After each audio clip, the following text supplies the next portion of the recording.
Perkenalkan, selamat pagi Ibu dan teman-teman sekalian. Perkenalkan, nama saya Emiliana Sukasih. Saya dari Prodi Kewirausahaan 2020. Jadi, di sini saya akan menjelaskan tentang dampak pariwisata terhadap lingkungan, ekonomi, dan sosial budaya.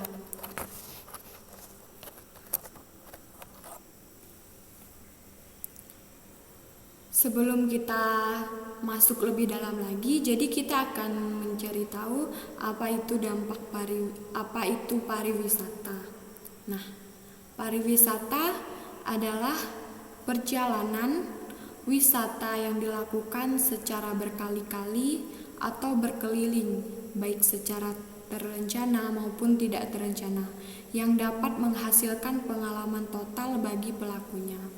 Nah, yang dimaksud dengan perjalanan secara berkali-kali atau berkeliling ini, misalnya, bulan ini saya udah liburan kemana nih, misalnya liburan ke Tanjung Bajau.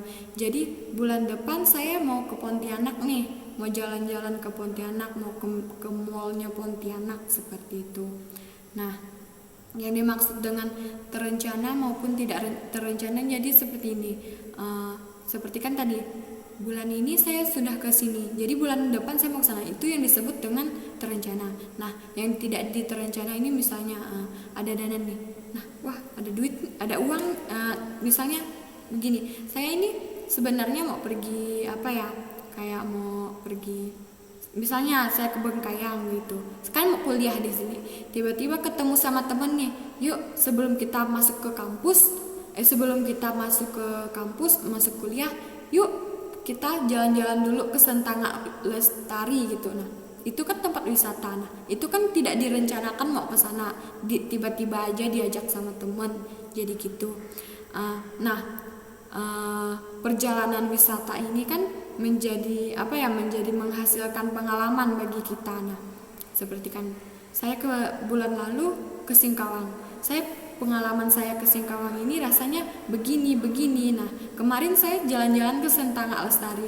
Saya punya pengalaman, misalnya di sana ada fotografernya. Jadi di sana saya bisa berfoto-foto.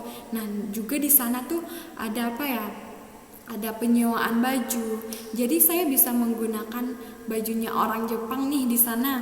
Jadi di Sentanga Lestari itu sangat keren. Dan juga di sana kita juga bisa ada tempat duduk terapung. Nah, saya menceritakan pengalaman saya kepada orang-orang di sekitar saya, apa yang saya rasakan setelah saya pergi berwisata. Jadi seperti itu. Nah, pariwisata ini menimbulkan beberapa dampak ya. Yang pertama, dampaknya terhadap lingkungan, yang kedua terhadap ekonomi, yang ketiga sosial, dan yang keempat terhadap budaya. Jadi kita akan membahas satu persatu. Nah, yang pertama, dampak pariwisata terhadap lingkungan. Pengembangan pariwisata harus selalu memperhatikan pelestarian lingkungan.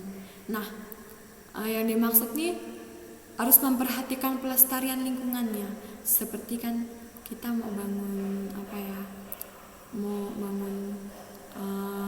misalnya membangun tempat seperti kolam renang. Kita harus memperhatikan nanti kan kita pakai airnya tuh. Nah, air ini harus kita perhatikan apakah akan menimbulkan dampak bagi orang di sekitar. Nanti kan kita akan sungai kan kita keruh kan jadi keruh. Nah, kita harus memperhatikan lingkungan sekitar apakah menimbulkan dampak positif ataupun dampak negatifnya.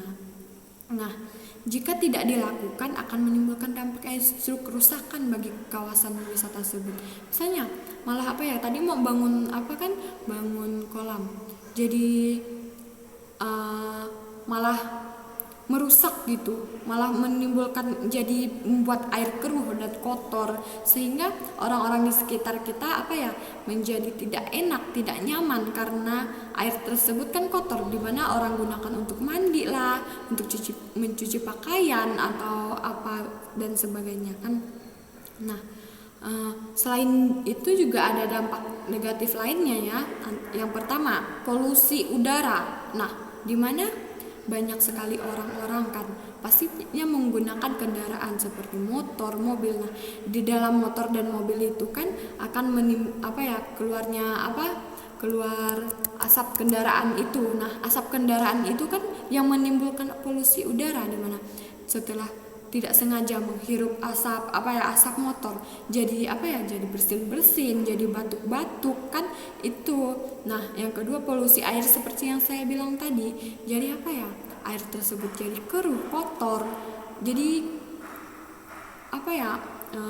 masyarakat di sekitar pun menjadi tidak nyaman lagi begitu. Nah, polusi suara. Nah, polusi suara itu kan misalnya di tempat wisata enggak mungkin ya orang datang cuma duduk diam, enggak, pasti banyak orang tuh bertemu dengan teman-temannya yang lain, bercanda ria, tertawa-tawa. Nah, suara ini kan menimbulkan kebisingan ya, misalnya ada rumah orang di dekat tempat wisata. Nah, di samping tempat wisata ini kan ada rumah orang. Nah, di tempat wisata ini orang sangat ribet sekali. Itu akan menimbulkan kebisingan dan orang-orang yang punya rumah di sekitar tempat wisata tersebut menjadi tidak nyaman karena polusi suara ini ya. Nah, polusi sampah. Nah, ini yang adalah dampak yang paling negatif nih, paling besar. Karena banyak sekali orang yang tidak sadar akan perbuatannya. Datang buang sampah sembarangan.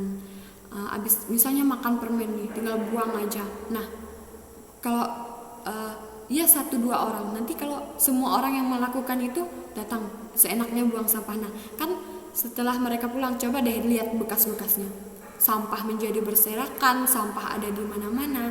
Sedangkan sampah ini kan dapat merusak lingkungan, dapat menyebabkan banjir karena sampah yang berserakan ini tadi dapat menyumbat aliran sungai sehingga menyebabkan banjir. Jadi seperti itu.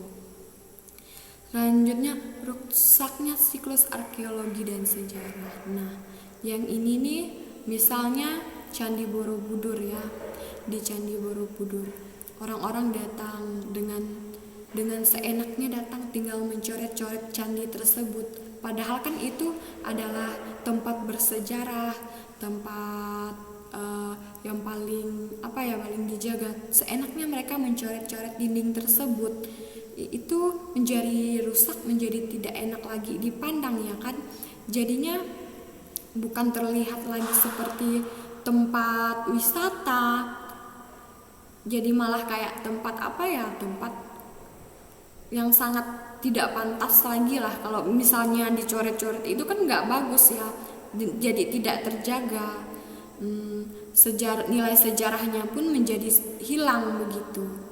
Nah, selanjutnya masalah penggunaan tanah. Nah, di mana banyak orang yang berbondong-bondong jadi ingin membeli tanah untuk membangun tempat wisata, sehingga mereka ini tidak lagi memikirkan tanah yang masih banyak sekali pohon-pepohonannya. Mereka tidak lagi memikirkan dampaknya. Misalnya mereka membeli tanah nih, masih banyak pohon-pohon yang untuk menjaga udara. Mereka dengan seenaknya menebangnya, menjadikan hutan menjadi gundul. Jadi seperti itu. Menjadi pohon-pohon ini tadi dengan seenaknya mereka tebang kan hutan jadi gundul. Nah, itu kan akan mudah sekali menyebabkan banjir. Jadi seperti itu. Nah, selanjutnya dampak pariwisata terhadap ekonomi.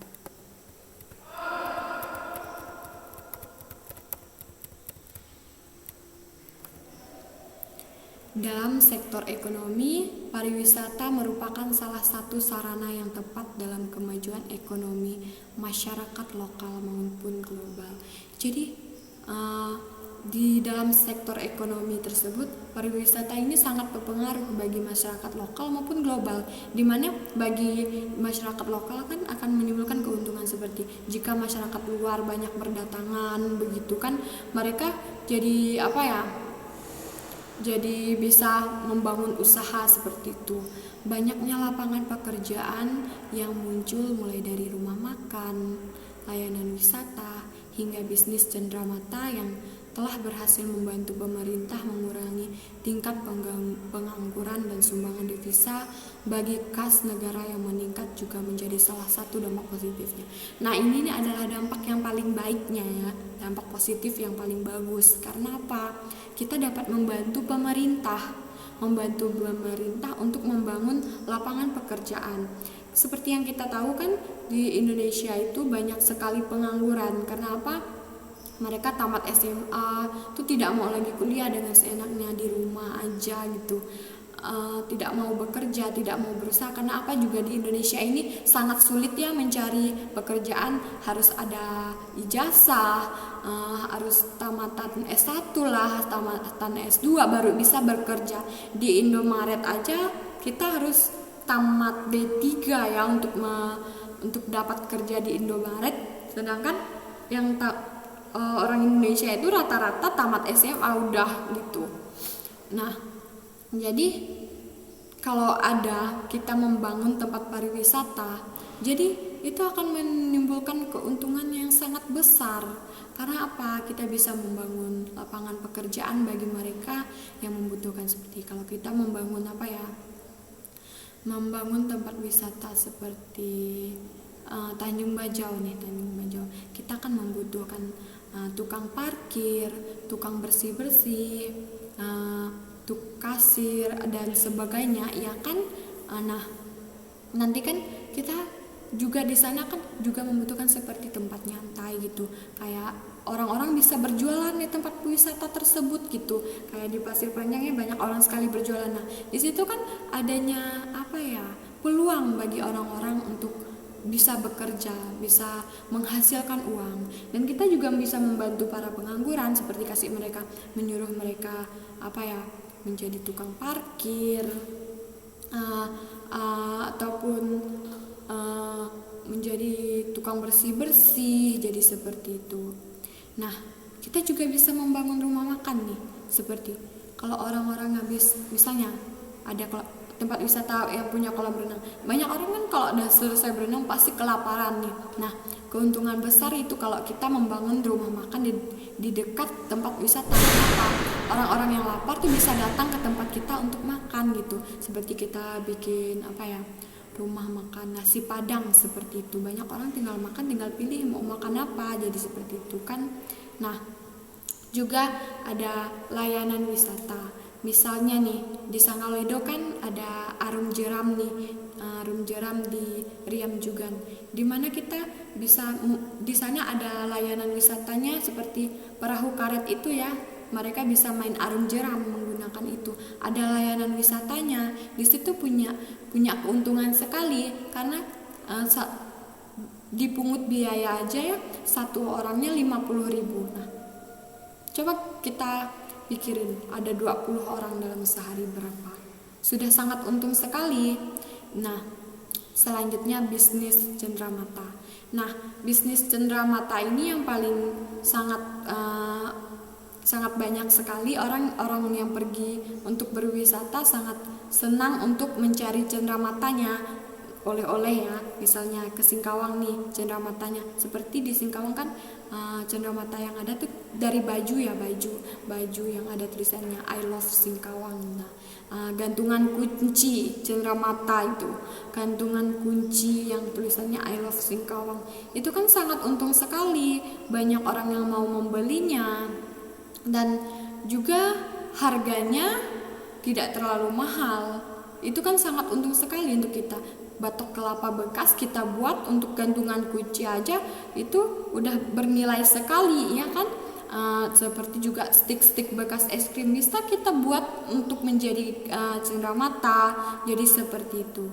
Nah, kan tadi mengurangi tingkat pengangguran. Nah, pengangguran di daerah kita menjadi berkurang karena adanya tempat wisata. Ini sangat membantu sekali mereka yang tadi tidaknya bekerja menjadi punya pekerjaan, mereka yang tadinya hanya duduk di rumah tidur sekarang punya pekerjaan, punya penghasilan, jadi seperti itu.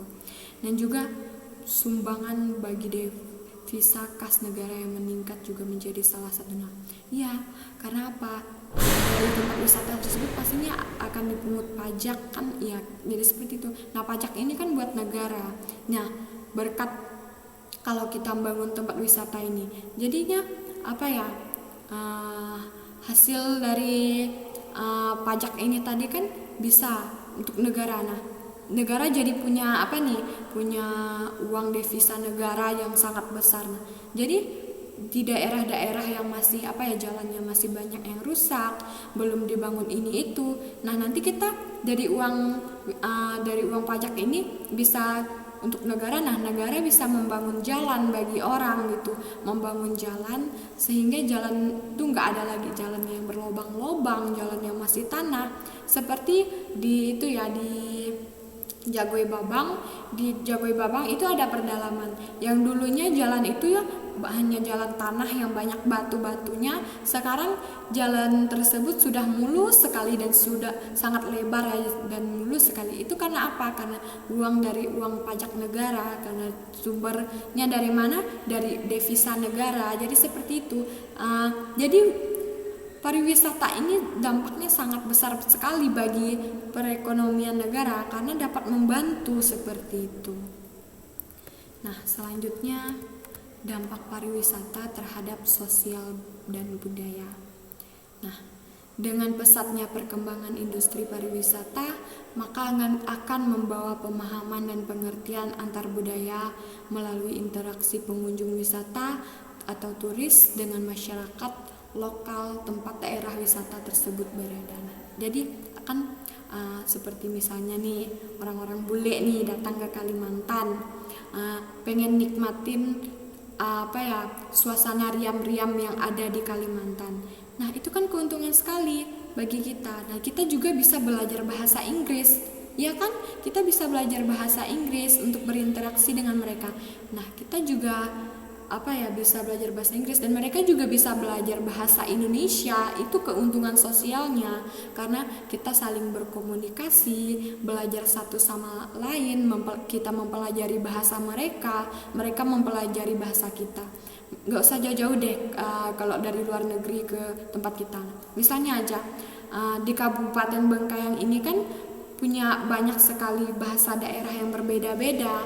Jadi misalnya orang Bengkayang datang ke Sanggauledo, mereka punya bahasa nih yang berbeda-beda.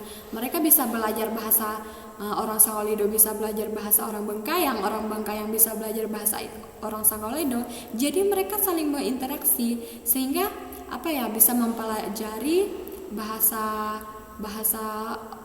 orang lain. Kita kan jadi punya pemahaman lebih, jadi seperti itu.